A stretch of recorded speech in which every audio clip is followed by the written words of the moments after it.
Palamuru Rangareddy stage 2లో 11 టీఎంసీల కింద ఒక ప్రపోజల్ వచ్చినటువంటి దాన్ని ఈ ప్రభుత్వం వచ్చిన తర్వాత క్యాన్సిల్ చేసినాక ఈ కొత్త ప్రపోజల్ ని టేకప్ చేశారు. మరి గతంలో ఉన్న దాన్ని ఓవర్లాపింగ్స్ కానీ ప్రొసీజర్స్ కానీ ఫాలో అయినారా? ఇప్పటి వరకు దానికి సిడబ్ల్యూసి పర్మిషన్స్ ఉన్నాయా? ఫారెస్ట్ పర్మిషన్స్ ఉన్నాయా? ఎన్విరాన్మెంటల్ పర్మిషన్స్ ఉన్నాయా? 3000 ఎకరాల ల్యాండ్ అక్విజిషన్ కి కావాల్సినటువంటి ఫండ్స్ అలొకేట్ చేసి ల్యాండ్ అక్విజిషన్ జరిగిందా? ఇవేమీ లేకుండా టెండర్లు ఇచ్చేసాం, ఆస్తులు పంచినట్లు అత్తాసాలు దానం చేసినట్టు దానం చేసినాం. డిజైనింగ్ కు మొబిలైజేషన్ అడ్వాన్స్ కు 1000 కోట్ల రూపాయలు 100 కోట్ల రూపాయలు అడ్వాన్స్ తీసుకున్నాం, చేతులు దులుపుకున్నాం. తర్వాత ప్రభుత్వం తప్పని మీరు ఎన్విరాన్మెంటల్ క్లియరెన్స్ ఇవ్వలేదనో, లేకుంటే ఫారెస్ట్ క్లియరెన్స్ ఇవ్వలేదనో, లేకపోతే జరగలేదనో నెపంతో మళ్ళీ వాళ్ళే కేసు వేసి వాళ్ళే మన దగ్గర చెప్పారు. కాంట్రాక్టర్లు మన దగ్గర నుంచి ప్రభుత్వం తరఫు నుంచి మీరు ఎలాంటి సబ్సిడీస్ ఇవ్వడం లేదు. ఇది అనవైతిగా టీఆర్ఎస్ ప్రభుత్వంలో జరుగుతున్నటువంటి మోడల్ మీరు కూడా ఫాలో చేస్తున్నారనే అనుమానాలు కూడా మాకు వస్తున్నాయి. ఎస్, అభివృద్ధి చేయాల. దానివల్ల కొడంగల్కి 53,745 ఎకరాలకు సాగునీరు వస్తుందని, మక్తలకి 25,738 ఎకరాల ఆయకట్టు వస్తుంది. అదేవిధంగా నారాయణపేటకి 20,472 ఎకరాలకు ఆయకట్టు వస్తుందని చెప్పేసి ప్రపోజల్ చేశారో, గతంలో ఇది పాలమూరు రంగారెడ్డి స్టేజ్ 2లో ఉన్నటువంటి ప్రపోజలే. దాంట్లో చాలా మటుకు ఓవర్లాపింగ్ అయినది. దాని ఈరోజు 4,350 కోట్లు 4,350 కోట్లతో మీరు చేసినటువంటి ప్రపోజల్ లిఫ్ట్ ఇరిగేషన్ సిస్టమ్ కి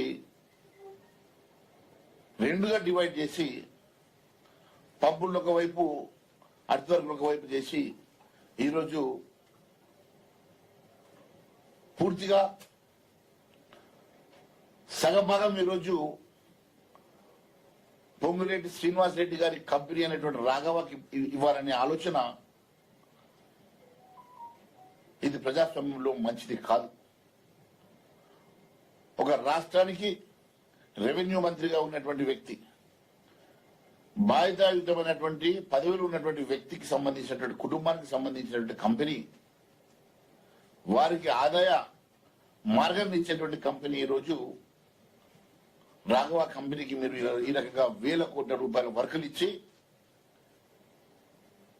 ఈ రాష్ట్రాన్ని ఇంకో చేతుడి దోచుకోమని, తద్వారా వచ్చిన డబ్బులు పబ్బం కట్టాలని, ఢిల్లీలో పబ్బం కట్టడానికో లేకుంటే దేనికోసమో వాడడం ఇది సమంజసం కాదు అని చెప్పి నేను తెలియజేస్తా ఉన్నాను. ఈరోజు ఈ 100 కోట్ల రూపాయలు ఈ డీకే శివకుమార్ పాత్ర పోషిస్తున్నటువంటి పొంగురెడ్డి శ్రీనివాస్ రెడ్డి గారు, ఆయన కన్ను బహుశా సీఎం పదవి మీద పడ్డదేమో. రేపు రాబోయే రోజుల్లో ఏదన్నా జరిగినా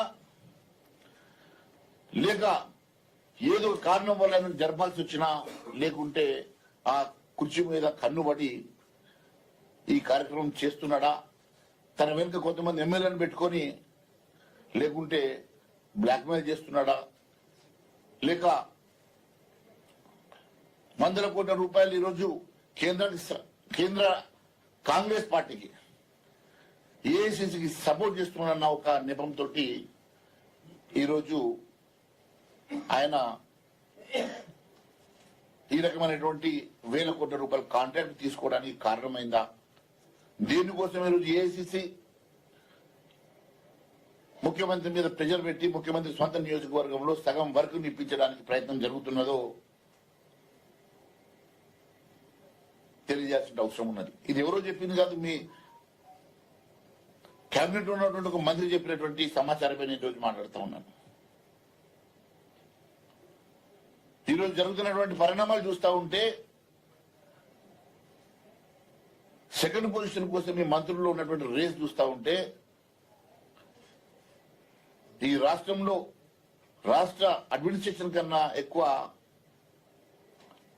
కుర్చీల మీద కన్నే ఎక్కువ కనబడతా ఉన్నది. ఇది కుర్చీలాట, చిన్నప్పుడు మేము చూస్తున్నటువంటి కుర్చీలాట లెక్కనే ఉన్నది మీ పరిస్థితి తప్ప, ఈ ప్రజాస్వామ్యంలో మీకు వచ్చినటువంటి బాధ్యతమైన పదవిలో మీరు ఉండి ప్రజానీకానికి మీరు ఏ రకంగా మేలు చేస్తా ఉన్నారు, ఇచ్చినటువంటి సంక్షేమ కార్యక్రమాలు హామీలు ఏ రకంగా నెరవేర్చడానికి ప్రయత్నం చేస్తున్నారన్న అంశం కన్నా కిస్సా కుర్చీగా